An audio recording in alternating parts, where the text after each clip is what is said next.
بڑے لوگوں کو غلط فہمی ہوئی ہے، انہوں نے صحابہ کو اعمال کے ساتھ مشروط کر لیا، اور جہاں کوئی زیادہ نیکی نظر آئی تو کہا جی یہ صحابہ کی شان ہے، اور جہاں ان کی کوئی کمزوری نظر آئی تو کہا جی اس صحابی کے رتبے میں کمی آ گئی ہے۔ میرے دوستو یہ خام خیالی ہے، یہ ناقص معلومات کا نتیجہ ہے، یہ اکابر اور سلف پر عدم اعتماد کا نتیجہ ہے۔ انہوں نے اپنے بزرگوں پر اعتماد نہیں کیا، انہوں نے دین کی بنیادی تعلیم حاصل نہیں کی، انہیں قرآن بھی سمجھ نہیں آیا، انہیں پیغمبر کا فرمان بھی سمجھ نہیں آیا۔ اگر سمجھ آتا تو ایسی کمزور بات نہ کرتے۔ میرے دوست بزرگوں، اس کا رتبہ بڑا اونچا ہے، صحابی کی شان بڑی بلند و بالا ہے، ان کمزور چیزوں کے ساتھ ان کو وابستہ نہ کرو۔ میں ایک جملہ کہتا ہوں، اگر کاغذ قلم ہے تو لکھ لیں، اگر کاغذ قلم نہیں ہے قلب و جگر پر لکھ کر لے جائیں۔ صحابی کو جو مرتبہ ملا، صحابی کو جو شان ملی، صحابی کو جو رتبہ ملا، اعمال کی وجہ سے نہیں ملا۔ صحابہ کا کمال اعمال پر مبنی نہیں ہے۔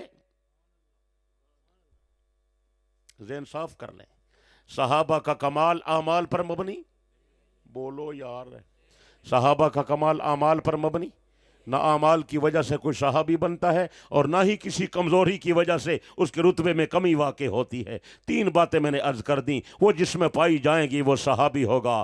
حضرت جریر ابن عبداللہ فرماتے ہیں، میں پیغمبر کے ساتھ مدینے سے نکل رہا تھا، ایک آدمی سامنے اونٹ پر سوار ہو کر آنے لگا۔ حضرت پیغمبر کی نظر پڑی، آپ نے فرمایا شاید یہ آدمی ہماری ملاقات کے لیے آ رہا ہے۔ اتنے میں وہ اونٹ چلا کر قریب آیا، آتے ہی کہنے لگا، تمہارے اندر اللہ کا پیغمبر کون ہے؟ آپ علیہ السلام نے فرمایا، اللہ کا نبی میں ہوں۔ اس نے ایک بات پوچھی، اس نے کہا ایمان کیا ہے؟ جیسے ہماری ملاقات ہوتی ہے نا، ہم تو اور باتیں پوچھتے، کیا حال ہے، طبیعت کیویں ہے صحیح، ماشاءاللہ کاروبار کیویں چلدا پے، ملازم بندہ ہے تنخواہ ودھی ہے کوئی نہ، گنے دا ریٹ کیا لگا کھڑے، ماشاءاللہ فصل تا چنگی سی، کنک دی چوکھی اوسط سی۔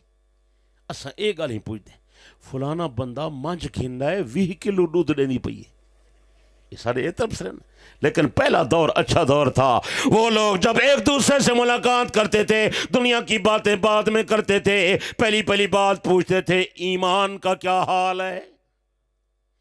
اللہ ہمیں بھی یہ ذوق عطا کرے۔ اور پوچھتے تھے نمازوں کا کیا حال ہے، نمازیں پوری ہو رہی ہیں، ماشاءاللہ تلاوت ہو رہی ہے۔ تو اس آدمی نے بھی ایک ہی سوال کیا، اس نے کہا اللہ کے پیغمبر آپ ہیں، ایمان کیا چیز ہے؟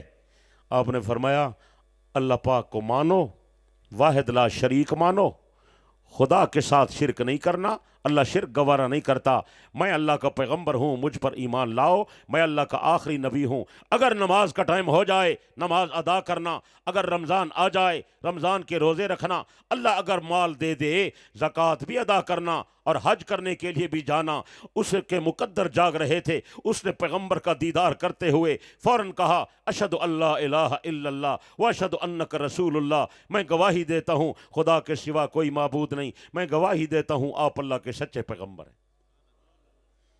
یا رسول اللہ میں گواہی دیتا ہوں، اقرار کرتا ہوں، اگر نماز کا ٹائم آ گیا تو میں نماز پڑھوں گا، اور رمضان شریف آ گیا تو روزے بھی رکھوں گا، اور اگر اللہ نے مجھے مال دیا حج بھی ادا کروں گا، زکوٰۃ بھی ادا کروں گا۔ السلام علیکم ورحمۃ اللہ وبرکاتہ۔ اس نے اپنے اونٹ کا رخ، توجہ ہے میرے خیال آپ کو نیند آ گئی ہے، آپ سو گئے میرے خیال ہے۔ اس نے اپنے اونٹ کا رخ پیچھے کی طرف کیا اور واپس جانے لگا، تھوڑی دور سامنے گیا اور وہ اونٹ سے نیچے گر گیا۔ پیارے پیغمبر نے فرمایا میرے صحابہ جلدی جاؤ، تمہارا ساتھی گر گیا، اپنے ساتھی کو سنبھالو۔ حضرت جریر رضی اللہ عنہ فرماتے ہم دوڑ کر گئے، ہم نے اس آدمی کو اٹھایا، یا رسول اللہ اس کی تو روح پرواز کر گئی۔ آپ نے فرمایا میرے صحابہ میں نبوت کی آنکھوں سے دیکھ رہا ہوں، جنت کے ملائکہ آئے ہیں اور اس آدمی کو جنت کا میوہ کھلا رہے ہیں۔ بکھر والے غور کرو، اس نے نماز پڑھی ہے؟ بولتے نہیں یار آپ، میں کچھ چس نہیں آندی تو سب بولیں دے نہیں وے۔ اس نے نماز پڑھی ہے، روزہ رکھا ہے، حج کیا ہے، تسبیح پھیری ہے؟ زور سے بولو۔ جماعت میں چلہ لگایا ہے؟ زور سے بولو۔ نفلیں ادا کی ہیں، صدقہ خیرات کیا ہے؟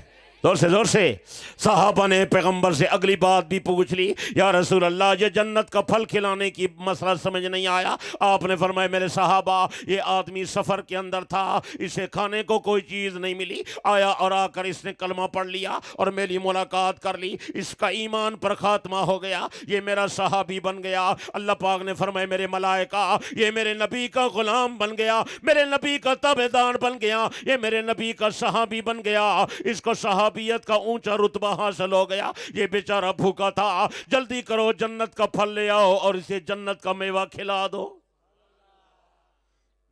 وقت ہوتا تو میں بات کو کھولتا، وقت آپ نے میرا ختم کر دیا ہے۔ ایک تو یہ ہے کہ اس نے عمل کوئی نہیں کیا، ایمان لایا، دیدار کیا، موت آ گئی، جنت کے پھل کھا رہا ہے۔ دوسری بات، آج کل کچھ لوگ کہتے رہتے بندہ مر گیا تے مک گیا، کچھ سمجھ آئیے؟ مر گیا تے، اور پیغمبر فرما رہے ہیں کہ مرنے کے بعد یہ جنت کا پھل کھا رہا ہے۔ بکھر والو یہ بات سچی ہوگی؟ بولو یار۔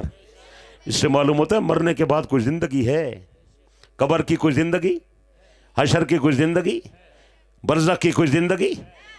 کئی بندہ مر گیا تے مک گیا، قبر ختم، کوئی شے کوئی نہیں۔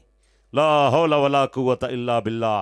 جناب امام الانبیاء صلی اللہ علیہ وسلم نے فرمایا القبر روضۃ من ریاض الجنہ او حفرۃ من حفر النیران۔ قبر کو مٹی کا ڈھیر نہ سمجھو، قبر یا جنت کا باغ ہے یا جہنم کا گڑھا۔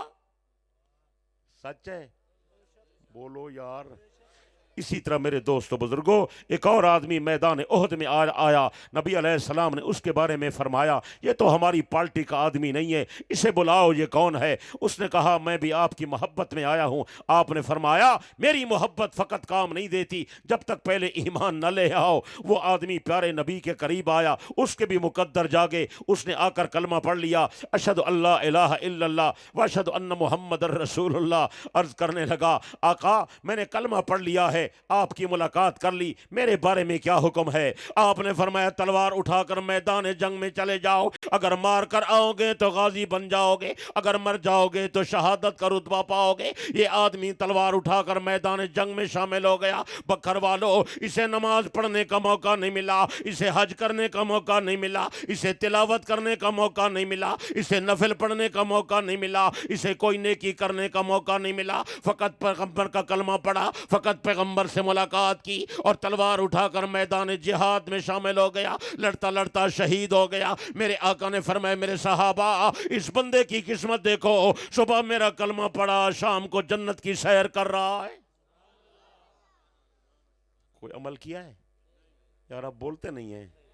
تو اس کا مطلب یہ ہوا کہ یہ جو صحابہ کو تم نے اعمال کے ساتھ مشروط کر لیا ہے یہ خام خیالی ہے، یہ کمزور بات ہے۔ میرے دوست بزرگوں، وہ ثانوی حیثیت کی بات ہے، بنیادی حیثیت یہ ہے جو ایمان لائے اور نبی کا دیدار کر لے، پیارے آقا سے ملاقات کر لے اور ایمان پر خاتمہ ہو جائے، اس کو صحابی کہتے ہیں۔ اللہ نے اس کے لیے کہا وَكُلًّا وَعَدَ اللَّهُ الْحُسْنَى، محمد کے سارے صحابہ جنتی۔ سچ ہے؟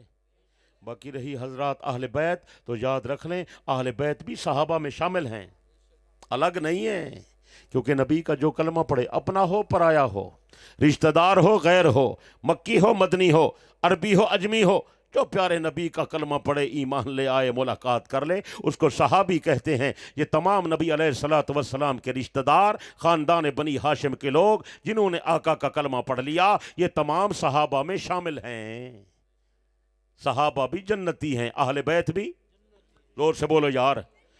جب بھی کسی آدمی کے نام کے ساتھ آپ کو یہ پتہ چل جائے کہ یہ شخصیت صحابیت کے رتبے پر فائز ہے، تو پھر دوستو بزرگوں خیال کرنا ہے، نبی کی نسبت کا لحاظ کرنا ہے، اس پر تنقید نہیں کرنی، اس پر اعتراض نہیں کرنا، اسے اعمال کے ساتھ مشروط نہیں سمجھنا اور ان کی کمزوریوں کو نہیں ڈھونڈنا، ان پر نقد و جرح نہیں کرنی، تنقید کرنی ان کی حرام ہے۔ پیغمبر نے اپنی امت کو صحابہ کے لیے خصوصی طور پر نصیحتیں اور وصیتیں کی ہیں۔ جناب امام الانبیاء صلی اللہ علیہ وسلم نے فرمایا اکرموا صحابی فإنہم خیارکم، لوگوں میرے صحابہ کی تعظیم کرنا، یہ تم میں سے بہتر